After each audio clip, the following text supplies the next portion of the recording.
नमस्कार। मैं हूं आपका दोस्त विजय विद्रोही। आप मुझसे जुड़ चुके हैं, इसके लिए आप सबका तहे दिल से शुक्रिया।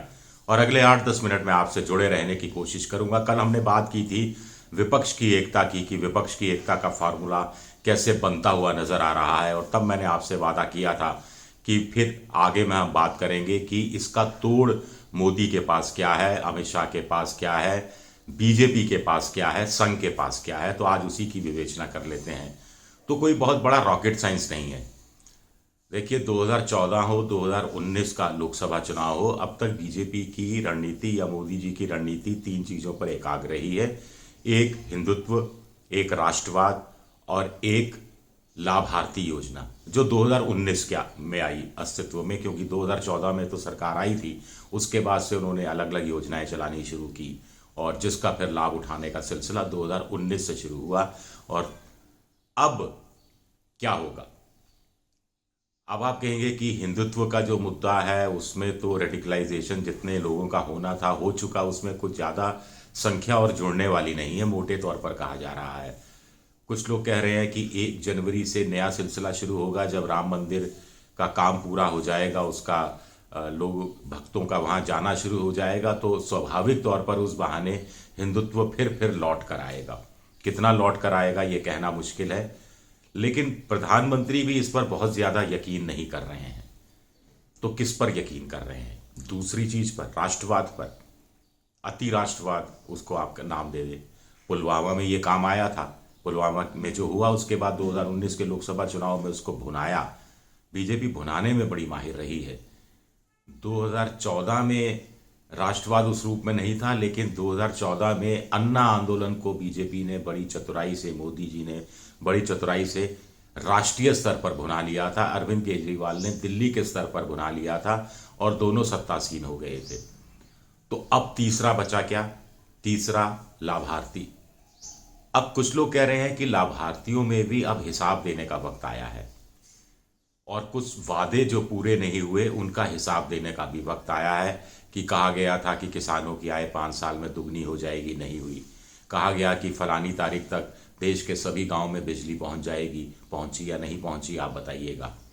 कहा गया कि जो स्वच्छ भारत अभियान है और जो शौचालय बनाने का सिलसिला, वो क्या पूरा हो चुका है या फिर आधा अधूरा रह गया और उस पर सरकार ने अब ध्यान देना बंद कर दिया गया है, क्योंकि सरकार को लगता है कि इस सिलसिले में उनको 2014 में वादे के साथ और फिर 2019 में काम के आधार पर वोट मिल चुका, अब तीसरी बार क्या वोट मिलेगा।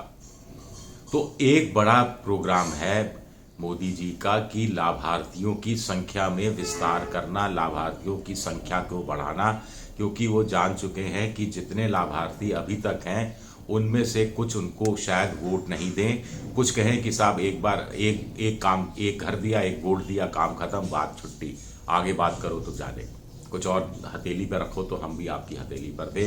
जब पॉलिटिकल पार्टी ने ही गिव एंड टेक की शुरुआत कर दी है तो फिर मतदाता भी तो डिमांडिंग हो गया, वो क्यों पीछे हटे। तो हाल में कुछ अखबारों में खबर छपी थी कि लाभार्थियों की संख्या बढ़ाए जाने पर बीजेपी सीरियसली सोच रही है कि जो प्रधानमंत्री आवास योजना के तहत घर बन रहे हैं उनका जो निर्माण का समय है उसको रिड्यूस किया जाए और बड़ी संख्या में घर बनाए जाए और लक्ष्य को भी जल्दी प्राप्त किया जाए। वो शहरी क्षेत्र का अलग है, ग्रामीण क्षेत्र का अलग है। ग्रामीण क्षेत्र में ज़्यादा काम हुआ है, शहरी क्षेत्र में कुछ कम काम हुआ है। और फिर इसमें स्टेट गवर्नमेंट का भी योगदान रहता है, आप जानते ही हैं। तो नल, हर घर नल, नल के लिए जल, इस मिशन पर भी तेजी से काम हो रहा है कि जितने ज़्यादा संख्या में घरों में नल पहुंचेगा, सरकारी नल पहुंचेगा और सरकारी नल से पानी टपकना शुरू होगा, उतना ज़्यादा बीजेपी की झोली में वोट टपकने भी शुरू हो जाएंगे। इस नीति रणनीति पर काम चल रहा है। एक नई चीज़ और पहली बार हम देख रहे हैं कि विकास के नाम पर सब लोग कहते हैं कि विकास का वादा करके तो आप चुनाव जीत सकते हैं, लेकिन विकास दिखाकर चुनाव नहीं जीत सकते। लेकिन मोदी पहली बार इस तरह का प्रयोग कर रहे हैं कि वो वंदे भारत ट्रेन दिखाकर वोट लेने की जुगाड़ में है, वो बहुत शानदार बना हुआ हाईवे दिखाकर वोट लेने की जुगाड़ में है। और ऐसा पहले कभी नहीं हुआ। अभी हाल ही में वो गए थे भोपाल में उन्होंने वंदे भारत ट्रेन की शुरुआत की थी। वो 11वीं ट्रेन है जिसका उन्होंने शुरुआत की थी। तो कोई प्रधानमंत्री रेलवे प्लेटफॉर्म पर हरी झंडी लेकर ट्रेनों को झंडी दिखाते हुए नहीं दिखता। एक बार हो गया, 2 बार हो गया, लेकिन 11 बार। आपको ध्यान होगा कि दौसा भी आए थे राजस्थान में, जो मुंबई और दिल्ली के बीच में जो अल्ट्रा शानदार हाईवे बना है, और एक उसका चरण पूरा हुआ है। आमतौर पर होता क्या है कि प्रधानमंत्री जैसा ही शख्सियत पूरा हाईवे नहीं बन जाए तब तक उसके उद्घाटन का श्रेय नहीं लेते, लेकिन यहाँ चरणों में ही उद्घाटन का श्रेय लिया जा रहा है। तो इस हिसाब से भी प्रधानमंत्री को लगता है कि ये ऑप्टिक्स काम करती है कि लोग गांव में हैं और गांव के बीच से खेतों के बीच में पटरी है, पटरी में वंदे भारत तेजी से दौड़ती हुई जा रही है, जो दूर से कुछ कुछ चीन की बुलेट ट्रेन और फास्ट ट्रेन और जापान की बुलेट ट्रेन जैसी दिखती है, स्पीड भी उसकी अच्छी खासी है, तो वो अपने आप लोग सोचना शुरू कर देंगे और वोट में ट्रांसलेट हो जाएगा। और सबसे बड़ा हथियार तो भ्रष्टाचार वाला है। अडानी कर खामोश हैं, अडानी पर वो कुछ नहीं बोल रहे, आगे बिल्कुल भी नहीं बोलेंगे, क्योंकि बोलेंगे तो मामला नए सिरे से तूल पकड़ जाएगा। लेकिन सीबीआई के अधिकारियों के यहाँ जाकर वो बोल रहे हैं, सीबीआई के अधिकारियों से, कि आपका साबका बड़े पावरफुल लोगों से पड़ा है, बड़े सत्ता में वर्षों से ये लोग हैं, बहुत ताकतवर हैं, और आपका असली काम इनका ईमानदारी से काम करना है, इन पर छापों की कार्रवाई करनी है और भ्रष्टाचार दूर करना है, और असली जिम्मेदारी आपके पास ही है। तो भ्रष्टाचार को बड़ा मुद्दा, और भ्रष्टाचार के बहाने क्या कि छोटी पॉलिटिकल पार्टीज को डरा दिया जाए, छोटी पॉलिटिकल पार्टी को लाइन पर लाया जाए, छोटी पॉलिटिकल पार्टी के जो वित्तीय स्रोत है, सोर्स हैं जहाँ से पैसा मिलता है, उसको रोक दिया जाए या उस पर पाबंदी लगा दी जाए, या उस पर कुछ इस तरह के रेस्ट्रिक्शंस कॉरपोरेट जगत पर डाल दिए जाएं कि वो पैसा देने से डरें, हिचकें। जैसे इलेक्ट्रल बॉन्ड है, वो एसबीआई को पता होता है, लेकिन एसबीआई के थ्रू सरकार को पता लगाने में 1 मिनट चाहिए।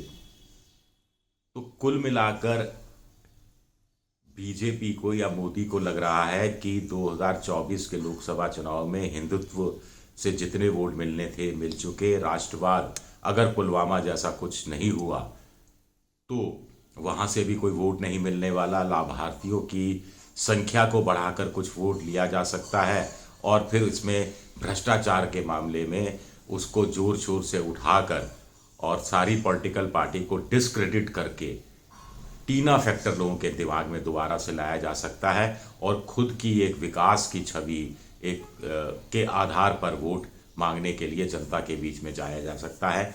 ये स्ट्रेटजी कुल मिलाकर मोदी की लगती है। अब इसका तोड़ विपक्ष क्या निकाल सकता है?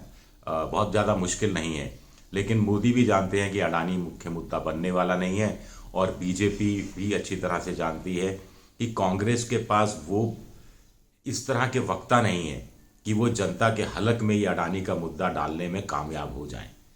तो इस लिहाज से देखा जा सकता है कि मोदी इस फ्रंट पे थोड़े आश्वस्त नज़र आते हैं।